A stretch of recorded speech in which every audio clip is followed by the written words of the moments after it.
Her lips were the last thing he remembered before the bourbon took the rest of the night with it, except she wasn't the one he woke up next to, and she wasn't the one he couldn't stop thinking about either. Come on, Tae. Every man's got a line. What's yours?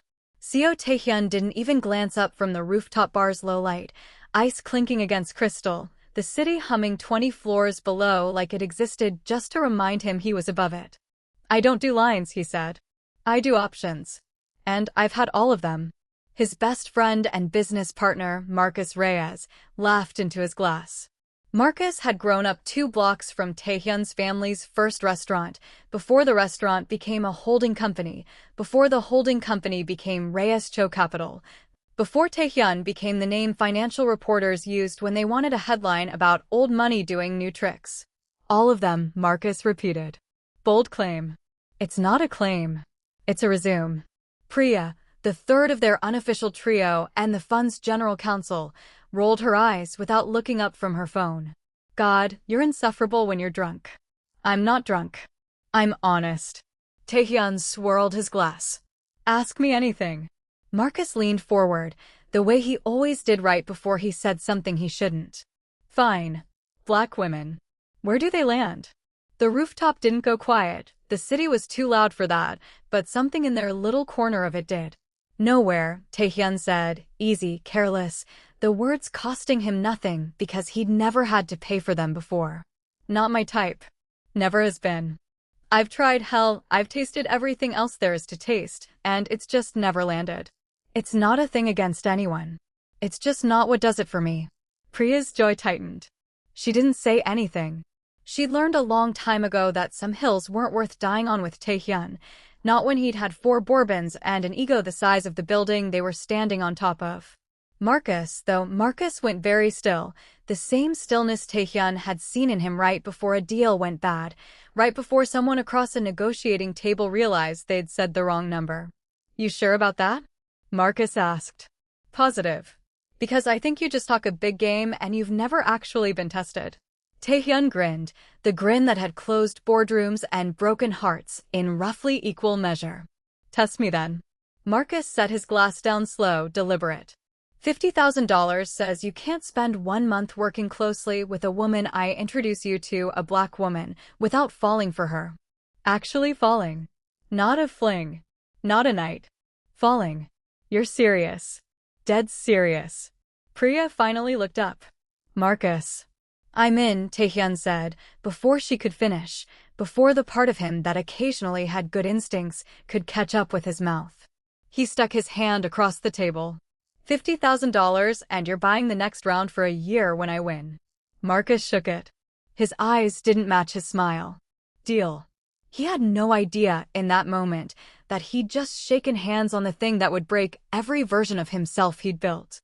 3 days later, Waverline Textiles, the last real manufacturing arm Reyes Cho Capital still owned, the one Taehyun's grandfather had built with his hands before there was a fund, before there was a rooftop, was 6 weeks from bankruptcy. And Taehyun was the only one who hadn't seen it coming. Explain it to me again, he said, standing in the boardroom at 7 a.m., tie loose, coffee untouched. How does a factory that's run at 90% capacity for 40 years just stop working? It's not the factory, said the head of operations, sliding a report across the table like it was something contagious. It's the supply chain contracts. They're all indexed to a system that's 20 years out of date. We need someone who actually understands textile logistics, not just spreadsheets. So hire someone. We did. Actually, Marcus already did. Taehyun looked up. Marcus hired a consultant. Without telling me. She starts Monday. He should have asked more questions. He didn't, because at that exact moment his phone buzzed with a text from Marcus that read simply, "You'll like her. Or you won't. Either way, don't screw this up, the factory's real, Tae. This isn't a game just because the bet is." He didn't think anything of it. He should have.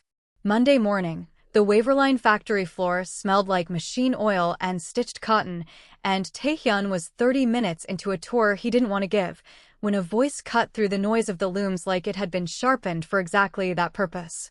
You're running these machines 18 hours a day and wondering why your maintenance costs are eating your margins. That's not a supply chain problem. That's a math problem you've been ignoring because nobody wanted to be the one to tell you. He turned. She was standing between two rows of industrial looms in a blazer that meant business and boots that meant she'd walked this floor before most consultants would have refused to set foot on it, dark skin catching the factory's cold fluorescent light. Natural hair pulled back except for the pieces that had escaped around her face, and eyes that were already cataloging every mistake his family's company had made in the last decade. And you are Simone Adebayo. She didn't offer her hand. Your logistics consultant. The one your partner hired because apparently no one here can read a maintenance schedule. Taehyun Seo. I know who you are. She said it the way most people said, I've read your Forbes profile and I'm not impressed by it. You're the one who's been signing off on contracts you clearly haven't read.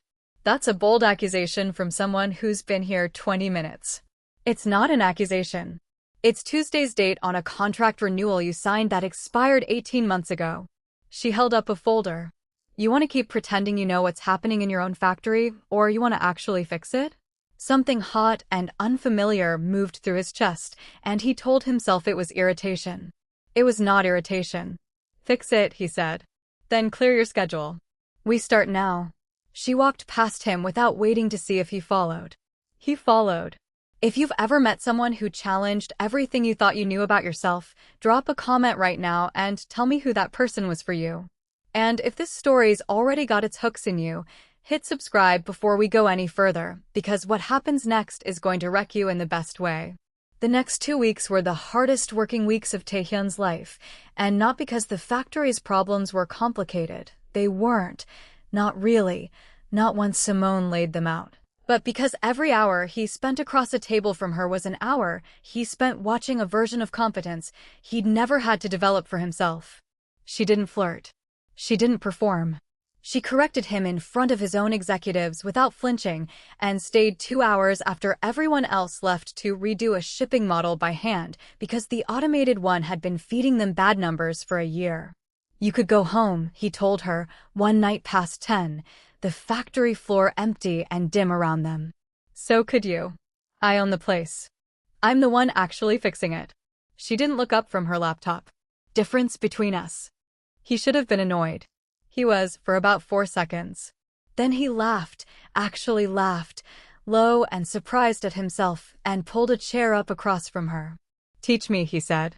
The real version. Not the boardroom version.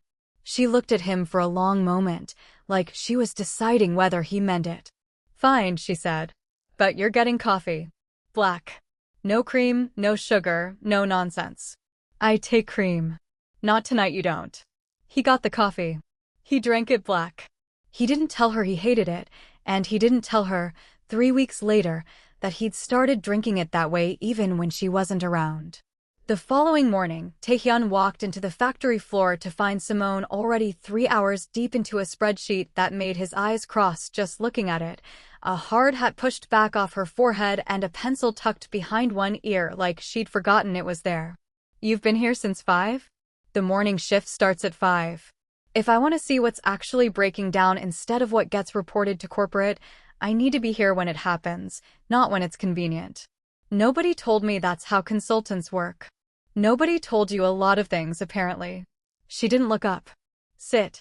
Watch. Don't touch anything. He sat. He watched. For the first time in a decade, nobody in the room was performing for him, and it unsettled him more than any boardroom ever had because on the factory floor, nothing about who his family was mattered. Only whether the machines ran. By noon, one of the older line workers, a woman named Odalise who'd worked the floor for 26 years, pulled Simone aside near the break room. He's not what I expected, Odalise said, nodding toward Taehyun without lowering her voice much. None of them ever are at first. You be careful with that one. The pretty ones with the sad eyes are always the ones that break your schedule. Simone laughed, actually laughed, a sound Taehyun realized he hadn't heard from her yet, bright and unguarded in a way that made something in his chest twist tight. I don't have a schedule to break, Simone said. Just a contract. Odalise said, in the tone of a woman who had seen exactly this story before and knew precisely how it ended. That night, Back at his penthouse, Taehyun found himself doing something he hadn't done in years, actually researching a person instead of scanning a dating profile for red flags to avoid. Simone Adebayo, born in Houston to Nigerian immigrant parents, her father a machinist who'd worked textile plants for 30 years before a corporate buyout shuttered the one that had employed him. Her mother a home health aide who'd raised 4 kids largely alone through the worst of it. Full scholarship to Georgia Tech in industrial engineering. 6 years consulting for manufacturing firms across the South and Midwest, each contract shorter than the last, like she'd made a career out of never staying anywhere long enough to get attached. He read until 2 in the morning. He should have gone to sleep. He thought about her instead, and about the fact that every woman he'd dated in the last 5 years could have been described in a single sentence, while Simone Adebayo needed an entire dossier, and he still felt like he'd only scratched the surface. It happened slowly, the way real things do, and then all at once, the way real things also do. It happened in the moment she rolled up her sleeves and fixed a jammed loom with her bare hands rather than wait for a technician, cursing under her breath in a way that made the floor workers laugh and made Taehyun watch her like he'd never actually seen a person before. It happened in the moment she told him about her father, a machinist in Lagos who'd taught her everything she knew about factories before a company just like his had shut down without warning and taken her family's stability with it. "That's why I do this," she said, quiet, the two of them alone in his office at midnight, a shipping contract spread between them like a peace treaty. "I don't fix factories for the owners. I fix them for the people whose whole lives depend on the lights staying on." "I didn't know that. About your father. Most people don't ask. I'm asking now." She looked at him, something unguarded slipping through for just a second before she caught it. "Why?" "Because I want to know you. Not the consultant. You. Don't do that." "Do what?" "Make this into something it's not." "What if I want it to be something?" Her face closed like a door. "Then you'd be wasting both our time. I know exactly what men like you do with women like me. Interesting for a season. Gone by winter. I'm not most men. Everyone says that right before they prove they are." She packed up her laptop and left him sitting there with the truth of it settling over him like something he couldn't shake off, because she wasn't wrong, and worse, he didn't want her to be right about him anymore. He showed up the next morning at 6 a.m., before the factory floor opened, and stood at the loom she'd fixed with her own hands until she arrived. "What are you doing?" "Learning your machine. Since apparently I don't know my own factory." She almost smiled. "Almost. You're going to break it. Then teach me not to." She taught him. It took 4 tries and 1 minor electrical spark that made them both jump back laughing, and by the end of it his hands were stained with machine grease and he didn't care, and she was looking at him like she was seeing something she hadn't expected to find. "You're different than I thought," she admitted. "Good different or bad different? Don't get used to compliments." "I said different, not good." "I'll take it." Dinner happened without either of them deciding on it, a diner 2 blocks from the factory, cracked vinyl booths, the kind of place his usual circle wouldn't have been caught dead in, and the kind of place that made Simone visibly relax for the first time since he'd met her. "You come here a lot?" he asked. "Every place I've ever consulted, there's a diner like this. I find it in the first week. Keeps me sane. Teach me that too." "How you stay sane doing this?" "You don't stay sane. You just find the things that remind you why it matters." She wrapped both hands around her coffee mug. "My little brother's tuition. My mother's clinic bills. The families in whatever factory town I land in next. That's what keeps me steady when the men I work for treat me like the help. I don't treat you like the help. Not yet. Not ever." She studied him for a long moment, like she was trying to find the lie in it and couldn't. "I want to believe that," she said quietly. "Then believe it." 2 nights later, a storm rolled through the city hard enough to knock out power across 3 blocks, the factory included, and Taehyun found himself stuck there with Simone and a skeleton crew of maintenance workers while the backup generators struggled to catch. "This is either very romantic or a genuine safety hazard," he said, flashlight in hand, watching her check emergency shutoffs on machines that could take a hand off if they misfired. "It's a safety hazard that happens to also be romantic. Hold this." She handed him the flashlight and got down on her knees in front of a control panel, muttering under her breath about backup protocols that clearly hadn't been updated since the Reagan administration. He held the light. He watched her hands move with the same certainty he'd seen the very first day. No hesitation, no second-guessing, just competence under pressure that he found himself unable to look away from. "You're staring," she said, not looking up. "I'm supervising. You're staring." "Fine. I'm staring." She glanced up at that, and for a moment neither of them said anything, the flashlight beam catching the rain streaking down the high factory windows behind her, the whole building gone quiet and close around the two of them in a way that felt, suddenly, like it was made for exactly this. "Don't," she said softly, but she didn't move away. "Don't what?" "Look at me like that. Like I'm something you haven't already decided you can't have." Maybe I've stopped deciding things the way I used to. The power came back on before either of them said anything else, fluorescent lights snapping on hard and bright and breaking whatever had been building in the dark between them. Simone stood, brushed off her knees, and didn't meet his eyes again for the rest of the night. But neither of them mentioned the moment, and neither of them forgot it either. What Taehyun didn't know, what he wouldn't know for weeks yet, was that Marcus had gone to Simone 6 days before that first factory tour, laid the entire bet out on the table between them like a losing hand of cards, and asked her to do exactly what she was now doing without meaning to at all. He said what? Simone had asked, back in Marcus's office, disbelief and something sharper underneath it. That he's tasted every kind of woman there is and black women have just never been his type. Word for word. "And you want me to what, walk in there and prove him wrong for sport?" "I want him to actually see it. Not hear a lecture. See it, up close, until he can't unsee it." Marcus had slid a folder across the desk. "The Waverline Consulting contract pays double your normal rate. And there's a personal grant on top of it, enough to cover your brother's tuition and your mother's treatments for the next 3 years. All you have to do is take the job." "That's not a job. That's a setup. Call it what you want." "I call it justice." She'd said yes, not for the money, though God knew the money mattered, but because some small, furious part of her had wanted exactly what Marcus wanted, to watch a man like that be forced to reckon with what he'd said so easily, so carelessly. Like it cost him nothing. She hadn't expected him to actually change. She hadn't expected to stop pretending somewhere in the last 3 weeks and start actually falling. Her roommate, Ada Ora, was the only one who knew the whole shape of it. "You have to tell him," Ada Ora said, one night, watching Simone stare at her phone instead of texting back a message from Taehyun that had clearly been sitting unanswered for an hour. "I know. The longer you wait, the worse it lands when it comes out. And it will come out, Simone. What if he hates me? Wouldn't you? In his position. Probably. Then tell him. Before someone else does it for you." Simone knew Ada Ora was right. She told herself one more week, just a little more time to find the right moment, to build up to it slowly instead of dropping it on him like a bomb. That hesitation would cost her everything.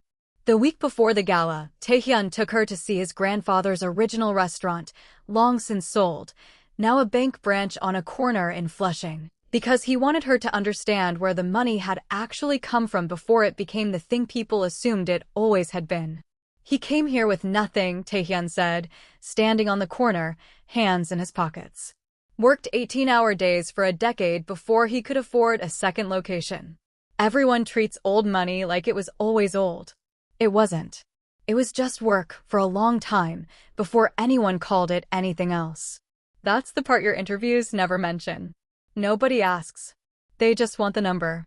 "I used to think men like you didn't know what real work looked like," Simone admitted. "You've spent a month proving me wrong about that too." "Only that?"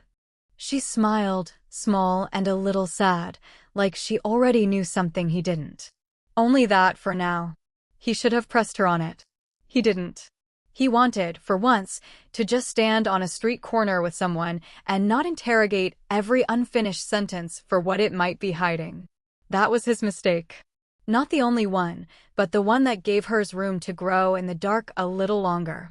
Okay, be honest in the comments. Do you think Simone should have told him the truth sooner, or do you get why she waited? I need to know where you stand before this next part happens. And if you haven't hit that subscribe button yet, now's the time, because the next scene is the one that's going to make you gasp out loud. The gala for Waverline's relaunch was held in a restored warehouse 2 blocks from the factory floor, exposed brick and string lights instead of gold and marble, because Simone had insisted the celebration happen where the actual work had happened, not in some hotel ballroom that had nothing to do with the people whose jobs had just been saved. Taehyun stood at a small podium in a suit that fit him like armor, and for the first time in years, his hands were shaking before he spoke. 8 weeks ago, he began, I thought I understood my own company. I thought I understood myself honestly.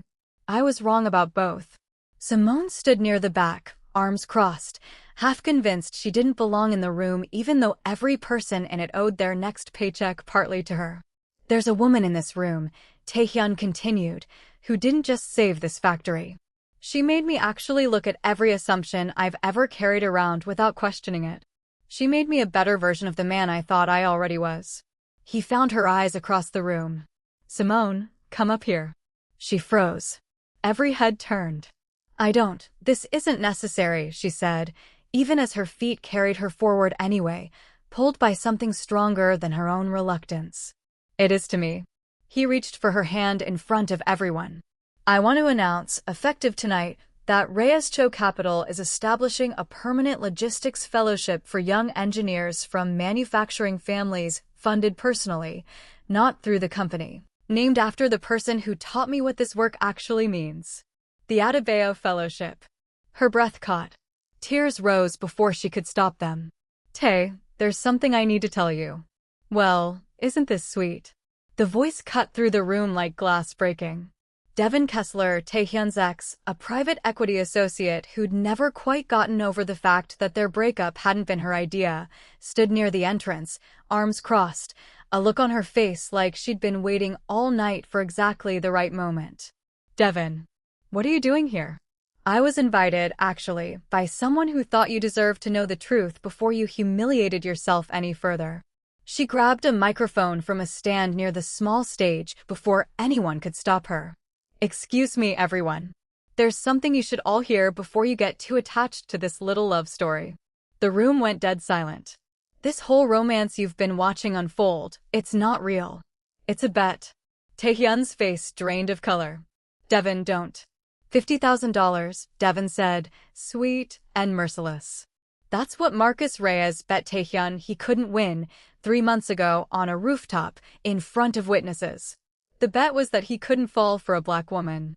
And she, Devin pointed directly at Simone, was hard specifically to make sure he lost. Gasps rolled through the crowd. Is it true? Taehyun asked, voice barely above a whisper, turning to Simone. Tears streamed down her face. Tae, let me explain. Is it true? Yes. At first. But. At first. His voice cracked down the middle. So this whole thing, everything between us, started as a joke at my expense? It started that way. It didn't stay that way. Marcus pushed through the crowd, panic finally catching up to him. Tae, wait, let me. Taehyun turned on him with a fury that silenced the entire room. You did this. You set this whole thing up to embarrass me. I wanted you to hear yourself, for once, the way the rest of us had to hear you. So you lied to me. We wanted you to change. I don't want to hear it. He looked back at Simone, hurt written into every line of his face. Did any of it mean anything? Or was I just a lesson the whole time? It meant everything. I fell for you. I love you, Tae. Don't. His voice broke on the word. Don't say that to me right now. He turned and walked straight through the crowd and out into the night, the room parting around him like water refusing to hold its shape. Simone stood frozen under 200 pairs of eyes, tears falling freely, everything she'd built in 8 weeks collapsing in under 2 minutes. The weeks that followed were brutal for both of them, in different rooms, in different kinds of silence. Simone buried herself in a new contract 3 states away, anything to keep her hands busy and her mind from replaying the sound of his voice breaking on don't. It didn't work. Every factory floor reminded her of him now, the hum of machines, the smell of coffee gone cold, the particular quiet of a building at midnight when everyone else has gone home. Give it time, Ada Ora told her over the phone. He's never going to forgive me. Why would he? Because what you two had turned into something real, and people forgive real things eventually if it's worth forgiving. It started with a lie. Ada Ora agreed. But it didn't stay one. You don't fake 8 weeks of what I watched happen to you. Taehyun, meanwhile, went back to his old rotation, clubs, dinners, women who asked nothing of him and expected nothing real in return, and none of it filled the space Simone had left behind. She'd changed him too much to slide back into who he used to be, but his pride was too loud yet for him to move forward either. Priya finally cornered him in his own office. You look like hell. Thanks. Have you talked to Marcus? Nothing to say to him. He's been your best friend for 15 years. He lied to me. He used someone to do it. He was trying to make you see something you refused to see on your own. Priya sat down across from him, unusually gentle for a woman who billed by the hour and never wasted a word. Can I ask you something? What you said that night on the roof, did you actually mean it? Taehyun closed his eyes. I don't know. Maybe I thought I did at the time. That's messed up, Tae. I know that now. She's the one who showed me. So you did change. Doesn't matter. None of it was real if it started as a bet. Wasn't it, though? Priya pushed. Because from where I sat, that woman looked at you like you were the only person in every room she ever walked into. After Priya left, Taehyun sat alone with the truth he'd been avoiding. Simone had lied. That part was real, and it had gutted him. But she'd also pushed him, sharpened him, made him confront a version of himself he'd never once had to examine before her, and he missed that version of himself almost as much as he missed her. He pulled out his phone and looked at the fellowship paperwork he'd filed the morning after the gala, the one he hadn't told anyone he'd finished funding anyway, because even furious, even humiliated, he couldn't punish the engineers who needed it. His phone rang. Marcus. He almost let it go to voicemail. Something made him answer.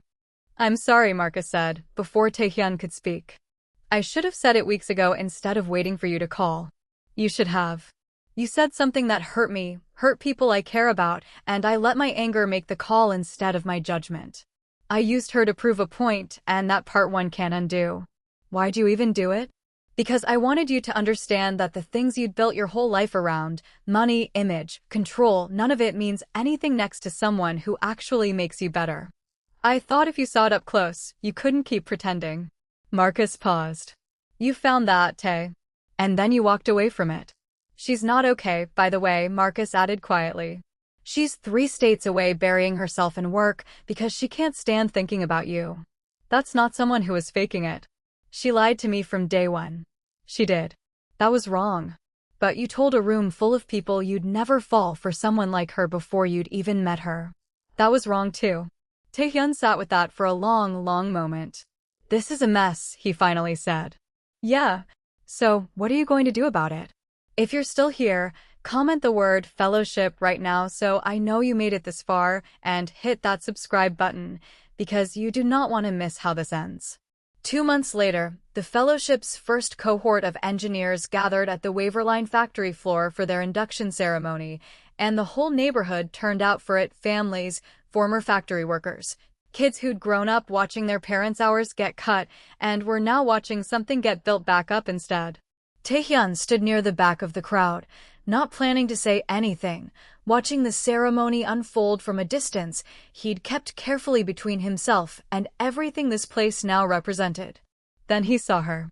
Simone stood near the front, looking lost in a celebration she'd built and somehow still didn't feel like she fully belonged to, and something in his chest gave way before he could stop it. He pushed through the crowd. I need to say something, he said, loud enough for people nearby to turn. Simone looked up, startled, their eyes meeting for the first time in 2 months. 2 months ago, Taehyun said, raising his voice enough for the people near them to hear, I said something on a rooftop that I'm ashamed of. I said black women weren't my type, like it was a fact about the world instead of a fact about my own ignorance. He looked straight at her. Then I met Simone Adebayo, and she didn't just prove me wrong. She showed me who I actually was underneath everything I thought I already knew about myself. Simone's eyes filled. I was hurt that you lied to me. That was fair, and I still feel it. But I lied to myself for a lot longer than you ever lied to me, about what I believed, about who I was capable of being. You forced the truth out of both of us, and for a while I hated you for it. He stepped closer. I don't hate you anymore. I can't. You're the best thing that's ever happened to me, and I'm not asking you to forgive me today. I'm asking for the chance to earn it, to prove I've actually changed, not just talked about changing. Simone wiped her face, voice unsteady. You wouldn't let me explain that night. You just walked out. I know. I'm sorry. I hurt you too, by not staying to listen. Why didn't you stay? Because I was scared that if I listened, I'd forgive you too fast and never actually deal with what I'd said about myself. I needed the 2 months. I hated needing them, but I did. Can we actually come back from this? After everything? I don't know, Taehyun admitted. But I want to try if you do. She looked at him for a long moment, searching, careful, the way she'd looked at every contract she'd ever put her name to, and then she nodded. I want to try too. The small crowd around them broke into applause before either of them fully registered it. Aoda was cheering loud enough to embarrass herself. Marcus grinned like a man who'd finally gotten the ending he'd hoped for from the very beginning, even if he'd gone about it the wrong way. Priya clapped along, shaking her head at both of them. Taehyun and Simone stood together in the middle of it, and for the first time in months, that was enough. If this one got you right in the chest, smash that like button, drop a comment telling me if you think Marcus deserved forgiveness or not, and subscribe to Afrok Stories Hub for the next story, because trust me, you do not want to miss what's coming next.